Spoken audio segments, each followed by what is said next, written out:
Bienvenidos en La Mode, La Mode, La Mode, un podcast dedicado a los que hacen la moda en Chile y en América Latina hoy en día. Diseñadores, editores, modelos, fotógrafos y también periodistas, asesores e instagramers. Todos están invitados a tomar este micrófono para contarnos su camino, sus éxitos o sus fracasos, para confiarnos sus procesos creativos y también para conversar de la industria de la moda en su país.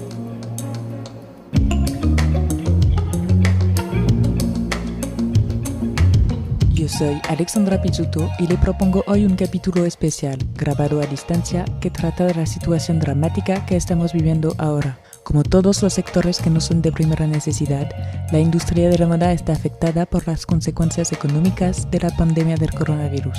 Cierre de tiendas, caída de ventas, cancelación de eventos como las Fashion Weeks. El impacto es sin precedente, especialmente para las marcas y trabajadores independientes. Una realidad excepcional que vamos a conversar hoy con Guido Vera, diseñador chileno que se inspira de la Patagonia para crear ropa de autor sostenible que se vende en Santiago pero también en París y México.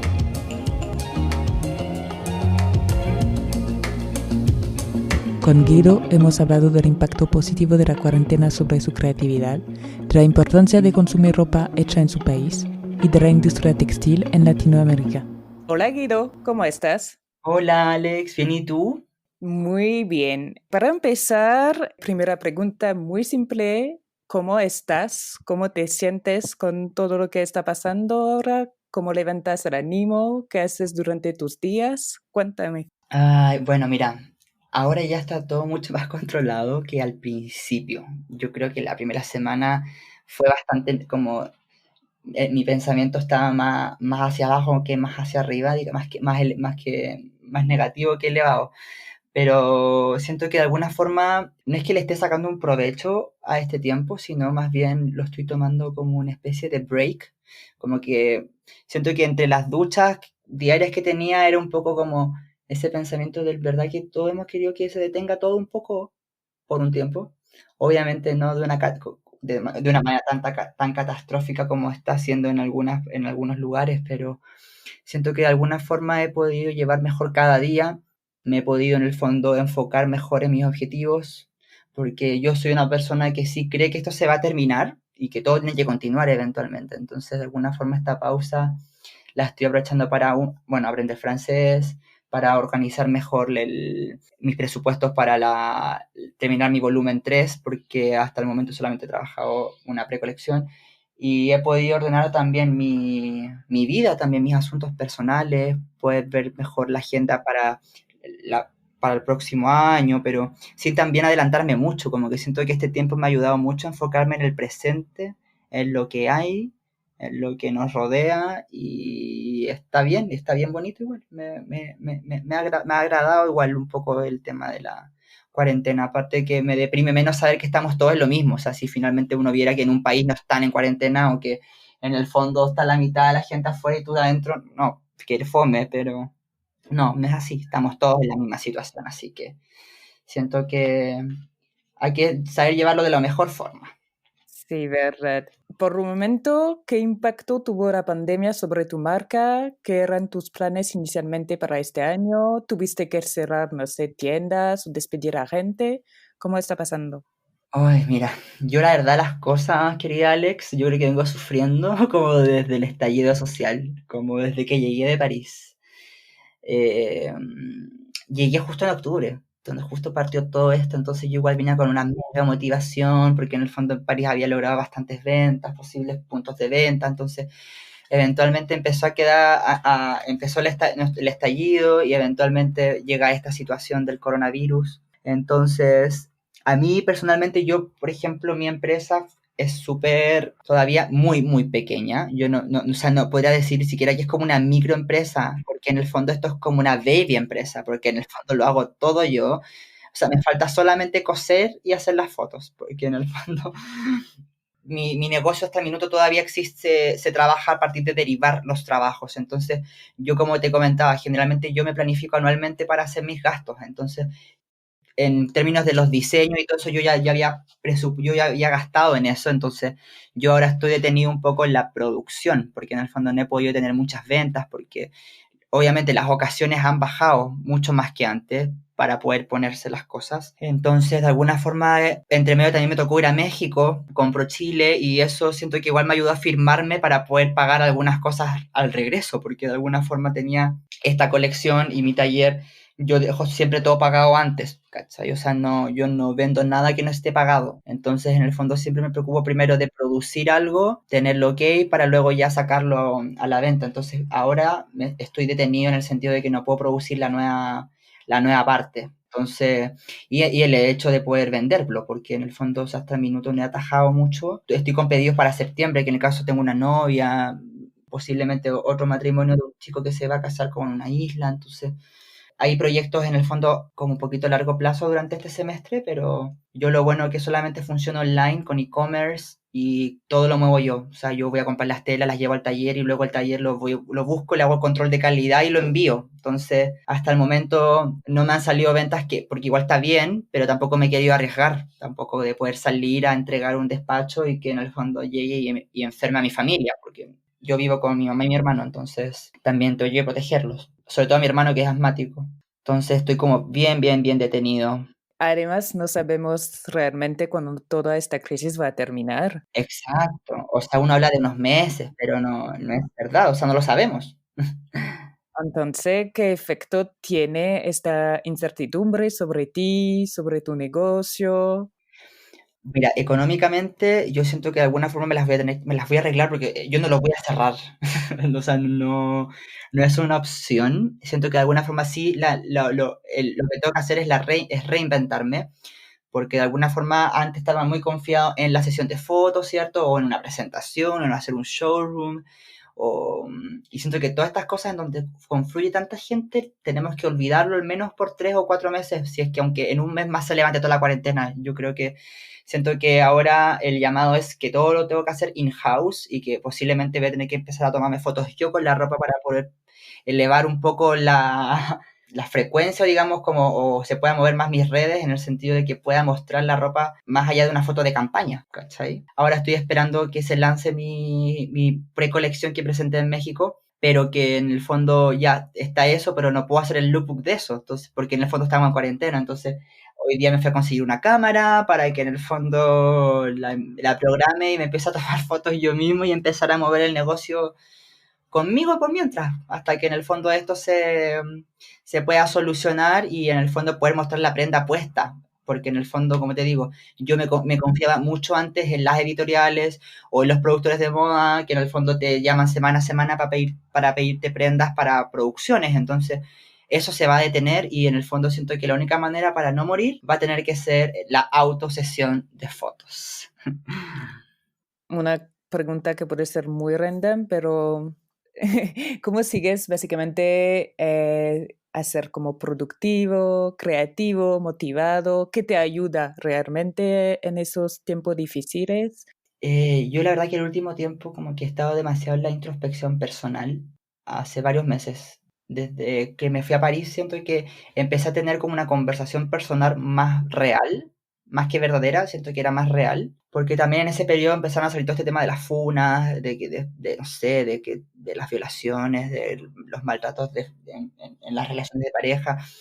Y sabes que toda esa información que empecé a leer en el fondo me hizo también a mí entrar a pensar en las cosas que a mí me tenían también atorados y todo lo que uno esconde finalmente y todas las heridas que uno tiene internamente que no logra sanar. Entonces, y esas mismas heridas de repente no te permiten ser tú mismo, o sea, no te permiten crear de la misma forma, no te permiten en el fondo ser quien realmente eres. Entonces, finalmente no puedes nunca realmente mostrar quién eres a partir ni siquiera de tu personalidad y en un producto determinado. Entonces, a mí me ayudó mucho y me ha ayudado porque en el fondo me he hecho lectura de números tántricos, me he hecho lectura de la carta astral, me leí un libro que un poco que hablaba también de las heridas y de cómo todos estos perfiles se te van un poco entendiendo en tu cabeza y empiezas como a crecer y a soltar. Y siento que, y todo eso es para mí también soltar algo que me permite a mí ser otra persona y ser una persona más creativa que antes, porque en el fondo siento que de alguna forma lo que yo estoy haciendo en mi trabajo es desconstruir muchos pensamientos. de respecto de que esta ropa, no, que esto es femenino, no, que esto es masculino, que esto es para hombre, que esto es para mujer, que este color es de hombre, que este color es de mujer. Entonces, siento que, o que este chico es muy femenino, que esta chica es muy masculina. Siento que yo todos esos esquemas, siento que los he ido rompiendo, porque también los he ido rompiendo yo mismo en un trabajo que también es personal, ¿cachai? Que en el fondo siento que si uno no tiene como esa incertidumbre, querer conocerse a sí mismo, siento que es la mejor manera para poder ser una persona realmente productiva, ¿cachai? Porque en el fondo uno no es productivo porque cuando está atrapado, cuando estás metido en una mentira de la cual no puedes salir, ¿me entiendes? Entonces, siento que la gente que vive más atrapada es quizá la que se conoce menos, ¿cachai? Entonces, cuando no te conoces, no puedes crear, no puedes pensar en algo genuino tampoco, siento yo. Entonces, de alguna manera siento que a mí esto, como que todo este periodo de encierro y de no estar tan pegado un poco tampoco en las redes sociales y en la Fashion Week, que en el fondo a mí ya de verdad que ya hace años ya me tenía enfermo el Fashion Week, en el sentido de que por qué era tanto y tan seguido, como que la época crucero, que luego la precolección, pre-fall, como después el couture, entonces ya en verdad era como yo ya no lo mira, yo honestamente con la mano en el corazón, creo que llevaba ya 3 años sin ver una Fashion Week, como la veía antes de tener la marca, como mi periodo de producción de moda y de blogger, lo veía todo y miraba para atrás también, entonces, pero como ahora me puse en la parte creativa, creo que lo que más evito hacer es ver referentes, porque en el fondo siento que tampoco te ayuda a realmente pensar en algo tan genuino, no sé si me entiendo. Sí, completamente. Como que siento que el encierro me ha ayudado a estar más conmigo mismo y asegurarme realmente de lo que he hecho, porque de alguna forma siento que las cosas que están saliendo de mi cabeza han sido a partir desde el encierro, porque lo que mostré en México y que les gustó y que se vendió y que quedó también en una tienda, por ejemplo, fueron cosas que salieron y que se crearon en el periodo del encierro también del estallido social. Si toda esa precolección que diseñé la hice post-París, llegando a Chile, se mandó a hacer, en el medio cambié mi taller, entonces para mí ha sido más que de pérdidas y todo, claro, monetariamente hablando, es una pérdida, pero siento que emocionalmente, creativamente, es todo lo contrario. Me ha hecho un poco más millonario de eso que antes. Otro tema, fuiste a México recién para presentar tu colección. ¿Puedes contarme un poco por qué fuiste a México? ¿Qué te aportó esta experiencia? Mira, a México fui porque me salió una postulación con ProChile, ya que ProChile iban a financiar en el fondo un puesto para 7 marcas que iban a ser curadas por una feria llamada Caravana Americana, que es una de las ferias que su promesa es un poco que es hecho en Latinoamérica, pero que además también es un poco como, tú sabes, son ferias comerciales que promete como lo mejor de Latinoamérica, porque en el fondo las marcas están curadas por una persona experta, que en este caso era Gina, que ella es dueña de una tienda también en Ciudad de México, se llama Lago DF, que queda en un barrio bastante lindo. Y en el fondo también ella reúne bastante high-end latino también en su tienda. Y de las cosas que en el fondo yo postulé así muy, no tengo ni un peso, pero voy a postular igual porque en verdad me llamó la atención la feria y aparte que había conocido a Maya, que es mitad mexicana, mitad francesa y me habló mucho también de México porque ella va bastante y ella me dijo, me preguntó si yo había postulado alguna vez a Caravana Americana, entonces yo ahí había quedado en la cabeza con, quizás podría postular. Entonces, no perdí nada y claro, quedé en la selección un poco de la curatoría de la feria, porque en el fondo ProChile mandaba a todos los que mandaran su perfil nomás, pero en el fondo la feria curaba entre todo el listado y escogieron 7 y entre esos estaba yo. Y eran 3 días, querida, 3 días de venta en un espacio en donde convivía un poco el diseño de interiores, accesorios, ropa. Es impactante como como las ganas como de cultura que tiene la gente de México. Creo que eso los hace muy millonarios a todos como personas. Siento que el interés que tienen por querer saber un poco de la cultura latina de otra persona o el hecho de querer adquirir una prenda de diseñador como por sobre otras cosas, porque en el fondo ellos igual tienen una industria súper avanzada en México, o sea, hay muchas marcas independientes en México y sobreviven porque la gente las consume. Y esa es la gran diferencia que tenemos como que te hace pensar de repente en el país en el que te tocó crecer, vivir y ver, porque en el fondo ellos te dicen como, en Chile asumo que tienes tienda, que debes como vender así como a millones, y es como, No, la verdad que nada, pero les gusta, a la gente le gusta, me lo piropean, pero no está el presupuesto.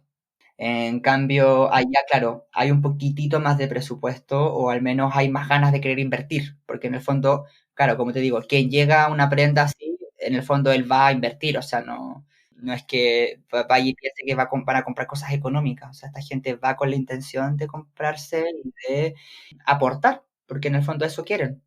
Porque México es una ciudad súper mexicana, o sea, en el sentido como que no, yo no lo sentía tan estadounidense como Chile, por ejemplo, no sé. Me sentía mucho más en Latinoamérica que en Santiago. Tiene la sensación que los americanos, las mexicanas quieren comprar más prendas locales que en Chile, por ejemplo. Claro, mucho más. ¿Por qué razones? Mira, yo creo que tiene que ver netamente con razones económicas. Porque, por ejemplo, nosotros tuvimos una reunión en la Embajada de Chile con la gente de una consultora de tendencias en México que se llama Trendo. Y ellos nos comentaban de que, por ejemplo, el 6% que tenemos, a diferencia en Chile, que es la población rica, millonaria, en México es solamente el 1%.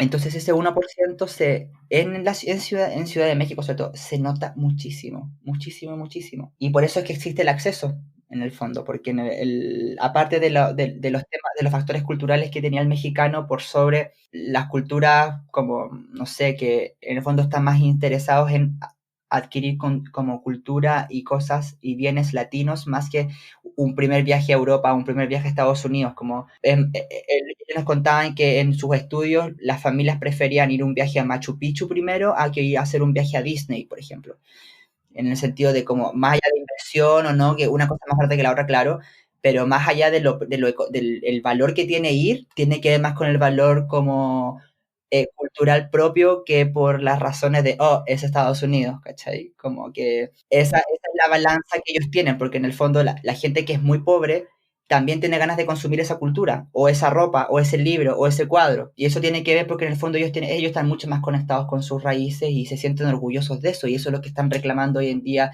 el partido de los morenos y todo ese tipo, como desde el lado político.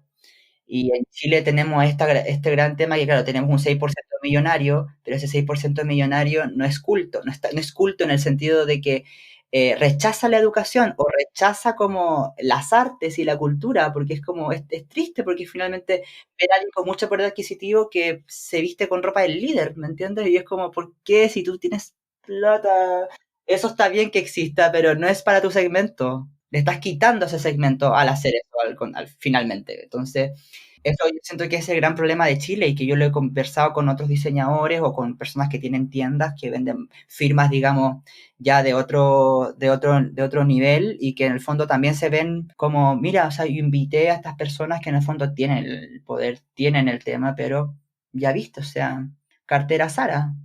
Y que yo no digo que esté mal para nada, sino está mal, está súper. Pero siento que finalmente las industrias tienen que también ser mantenidas por quienes pueden y tienen el acceso. O sea, siento que es parte, siento que de alguna forma sí se había repartido un poco como el queque, digamos, o sea, de una manera muy chilena, pero siento que acá en este país no ocurre mucho eso, porque, como te digo, finalmente la gente que a mí más me compra o que las personas que más terminan invirtiendo en vestuario son personas que no son millonarias o que en el fondo que les costó peso a peso la prenda que se están comprando y que están orgullosos de portarla, pero en el fondo la persona millonaria, o sea, prefiere gastarse 20 lucas en un abrigo en patronato de nylon porque no tiene idea de lo que es realmente también tener algo realmente hecho a medida, obviamente, y todas esas cosas, pero que tienen que ver con factores culturales, en cómo también se hicieron ricos. También acá en Chile hay una población millonaria de New Rich gigantesca y que la gente compra sus muebles en el home y como te digo, igual nuevamente, no hay nada malo en eso, pero esas personas no deberían estar ahí comprando,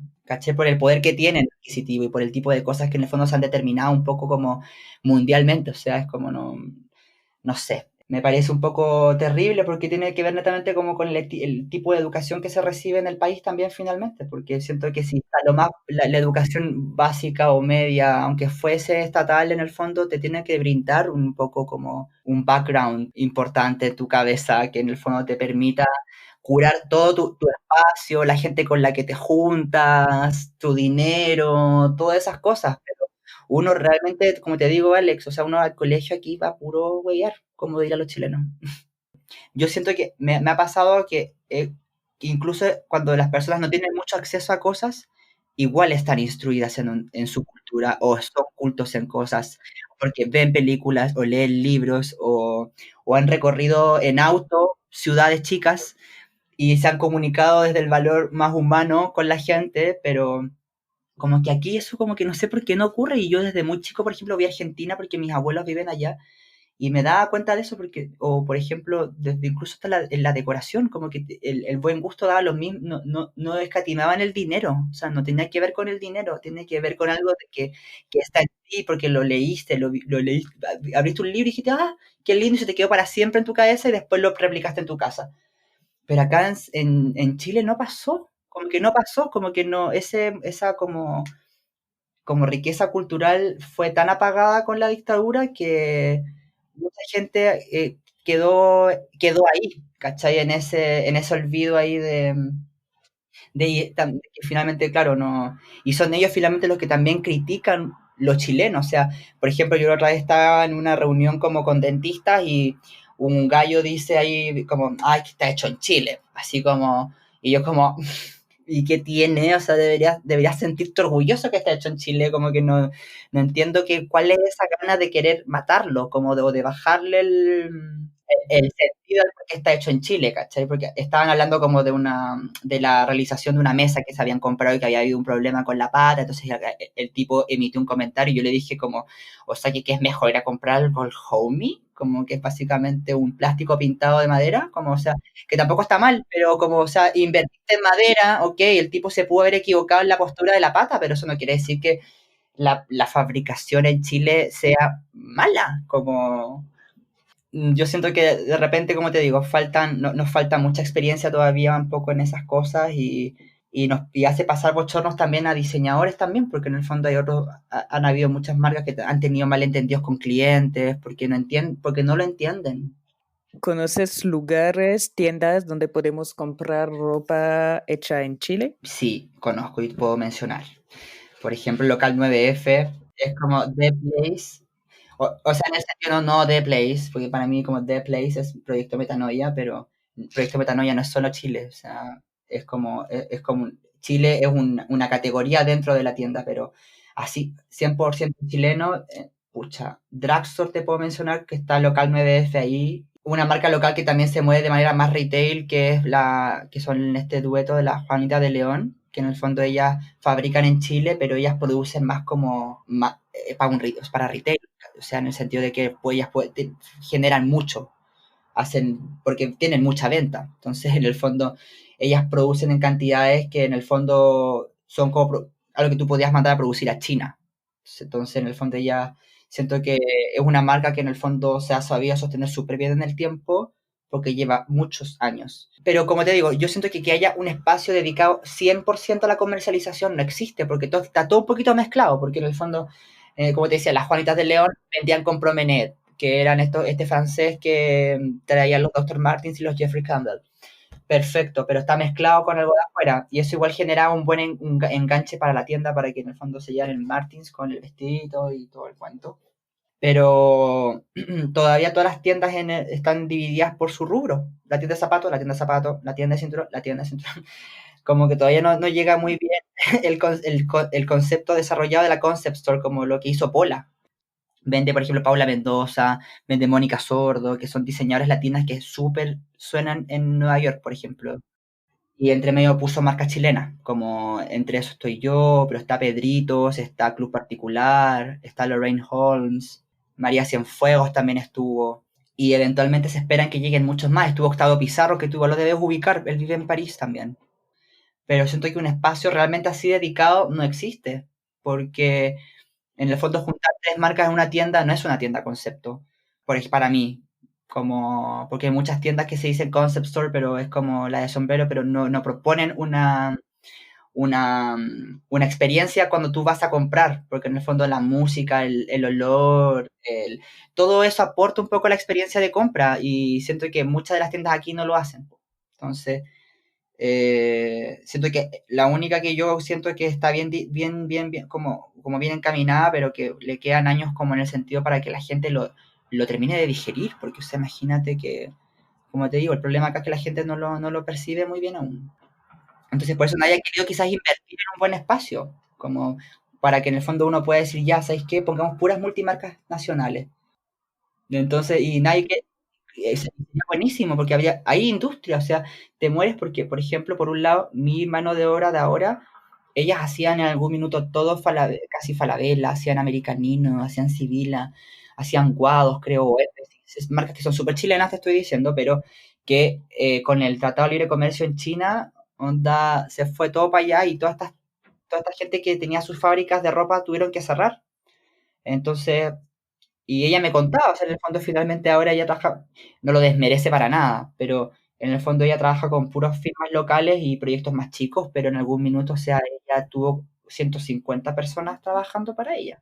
Entonces, como te digo, y finalmente eso ocurre porque no hay una valorización de nuestro producto en general. ¿Cómo podrías describir la industria de la moda en América Latina de manera global? Porque está obviamente creciendo. Hay también algunos expertos que piensan que puede ser un mercado tan importante como Asia, por ejemplo. ¿Qué opinas tú al respecto? Es una verdad, o sea, los ojos están puestos en Latinoamérica hace bastantes años. Siento que de alguna forma las inspiraciones ya hace bastante tiempo también en varias firmas internacionales súper nórdicas se han puesto súper latinas. Y también han salido también todos estos debates, digamos, de apropiación cultural y se ha hecho más como común porque, claro, los ojos están puestos en Latinoamérica y hay personas que les ha costado un poco poder reinterpretar un poco el sentido latino en sus marcas. O sea, la gente afuera se siente mega atraída hacia los latinos. O sea, como te digo, yo creo que en Europa o en Asia, por ejemplo, nos aman a la gente latina.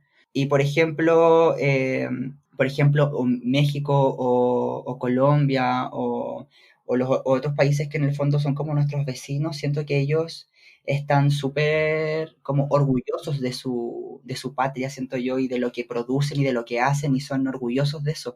Y siento que ese mismo orgullo ha hecho que en el fondo la gente de afuera tenga el interés de querer acercarse y adentrarse, inspirarse y conectarse y eventualmente a formar una industria tan potente como lo es en Asia, porque eventualmente, por ejemplo, con todo lo que está ocurriendo del coronavirus, eventualmente China no va a poder ser la única potencia en el mundo, o sea, no puede ser que todo se lo hagan los chinos, o sea, por ejemplo, posiblemente en México también se convierta en una nueva China, por ejemplo, empieza a producir mucho más que antes, entonces eventualmente va a haber más mercado en Latinoamérica y las inversiones quizás vayan a cambiar, no lo sabemos, quizás todo lo que se miraba mucho para otros continentes ahora hay que mirarlo más de cerca y no tan de lejos, y eso tiene que ver con la aceptación, como lo que te hablaba desde el principio, como que cuando uno realmente ama y comprende lo que tiene,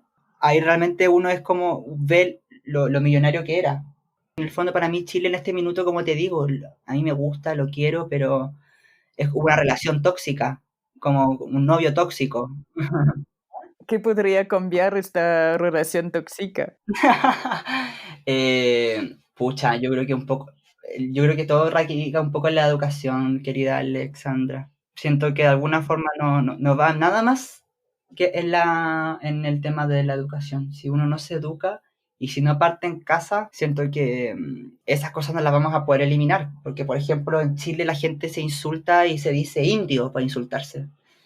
Entonces, no puede ser que una persona tome como un insulto, un garabato, una etnia que en el fondo han sido asesinadas y silenciadas por siglos, ¿cachai? Entonces, siento que la descolonización en Chile es muy importante en estos años que van quedando, siento yo, como tenemos que salir un poco de ese panorama, hay que desconstruirse para poder en el fondo vivir en la nueva era, porque si no, vamos a seguir en lo mismo, en un loop. ¿Cómo la gente que está escuchando este podcast puede ayudar diseñadores independientes como tú en este momento? Uy, yo creo que bueno, desde la primera instancia, yo agradezco que hayas querido como hablar conmigo a partir de esto como y poder generar una difusión desde de la marca, en el sentido de que siento que de alguna forma igual es súper nueva. Hay mucha gente que todavía aún así no me conoce y siento que y eso ocurre con muchas marcas. Entonces siento que esta posibilidad que estás haciendo tú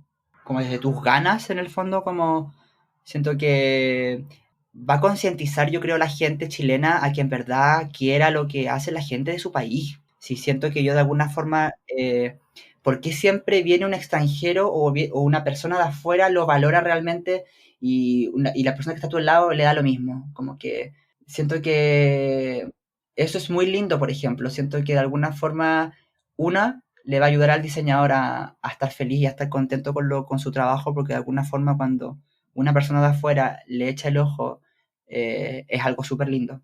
Porque siento que uno lo que más vive en el país es el rechazo o que crees que en verdad no estás haciendo nada.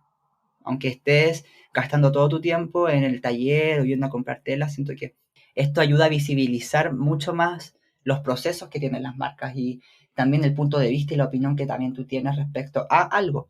Porque en el fondo de repente las personas tienen una percepción de ti que no es la correcta, porque la imagen dice una cosa, pero lo que piensas no. Entonces igual esto ayuda a mostrar al diseñador desde su faceta más personal e introspectiva y eso también ayuda a que la gente también se conecte y te diga, oye, es que yo opino igual que tú, yo pienso igual que tú, yo creo que, o no así, tan así, pero como, o que hay ideas parecidas y que en el fondo vemos el mundo de una manera similar, entonces por ende deberíamos mantenernos comunicados o yo quiero recibir de tu tipo de comunicación y no de la que yo estaba recibiendo antes, como que siento que eso igual es lo bueno de las redes, como el escoger qué quieres escuchar y qué quieres ver para que en tu vida contribuya de una mejor manera. Exacto. Entonces siento que este podcast ayuda a eso, querida mía, como que agradezco mucho tus ganas de querer como hablar conmigo de esto, porque como te digo, o sea, han pasado meses desde el estallido y todo, y como no han habido muchas actividades en donde se te invite a conversar una de la situación, de lo que cómo se mueve la marca afuera, como que yo he estado bastante callado y silenciado a eso, porque en el fondo aquí no hay mucho interés y tampoco, como te digo, estoy enfocado a sacarlo, que es lo que quiero. Producir en Chile, mandar para afuera. Última pregunta, es muy simple. ¿Quién quería escuchar en este podcast? Me gustaría escuchar a mi amigo Martín Lutek, ¿Y por qué él? porque yo siento que estamos en una situación bastante parecida y creo que igual los dos hemos debatido bastante un poco como respecto al qué hacer con toda esta situación, pero siento que los dos tenemos como unos puntos, nos encontramos en algunos puntos, pero en respecto como al cómo percibe Latinoamérica y todo eso, siento que él tiene un punto súper lindo que me gustaría que muchos más lo escucharan. Nosotros estamos en el mood de que hay que resistir. Sí, muchísimas gracias. A ti, Alex, querida. Cuídate mucho, un abrazo y ten cuidado con salir. No te No, expongas. tú también. Cuídate. Chao. Chao. Acaban de escuchar un nuevo episodio de La Mode, La Mode, La Mode. Si les gustó, no duden en compartirlo en sus redes sociales, seguirnos en Instagram @lamodepodcast y comentar las publicaciones. Este podcast es una producción Azar Media, el primer estudio de podcast franco-chileno ubicado en Santiago. Gracias por escucharnos y nos vemos pronto. Chao.